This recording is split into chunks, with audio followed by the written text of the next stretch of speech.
Nilinaw ni dating Finance Secretary Margarito Teves na hindi pa agad-agad mararamdaman ang epekto ng pag-upgrade ng World Bank sa upper middle income status ng ekonomiya ng Pilipinas. Kaya kailangan tutukan ng masusunod pang administrasyon ang paghikayat ng mga mamumuhunan sa bansa. Yan ang umarangkadang balita ni Naomi Tiburcio. Simula 1987, nasa ilalim ng lower middle income economy ang Pilipinas. Ibig sabihin, mababa ang kita sa Pilipinas kumpara sa ibang bansa. Limitado ang mga industriya at marami ang mga mahihirap.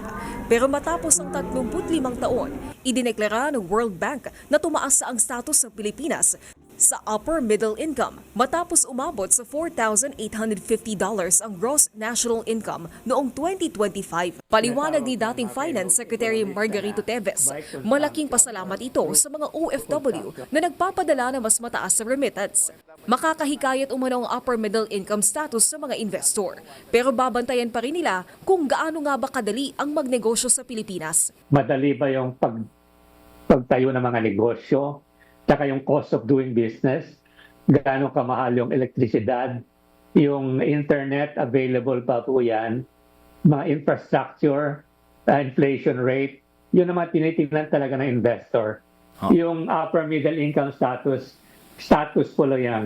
Kailangan lagyan ng laman yung status na po yan. Kaya hamon ngayon na matugunan ng mga pangunahing problema sa bansa. Hindi lamang na kumpiyansa tayo sa ating bagong status. Baliwala yan kung hindi natin baguhin ang ating sarili. Correct. Saka kasama na po yan, ipaunlad uli natin, ibigyang pansin at tulong ang agrikultura, tsaka yung manufacturing sector. Medyo mahina po tayo dyan. Kapag tumatagumano ang agriculture at manufacturing sa bansa, hindi na tayo aasa sa mga imported at mas malaki ang kikitain ng bansa. Dadami din ang trabaho at di na mapipilitan ng mga Pilipino ng mga ibang bansa. Pero ayon kay Teves, hindi natin mararamdaman agad-agad ang epekto ng isang upper middle income status. Kailangan kasing magtuloy-tuloy ang mga reformang ito hanggang sa mga susunod na administrasyon. Kung masustain po natin sa mga apat administrasyon, posible na ma-approximate natin yung nagawa ng Malaysia. Na Malaysia ngayon ang number 1 sa ating kasamang Asian peers.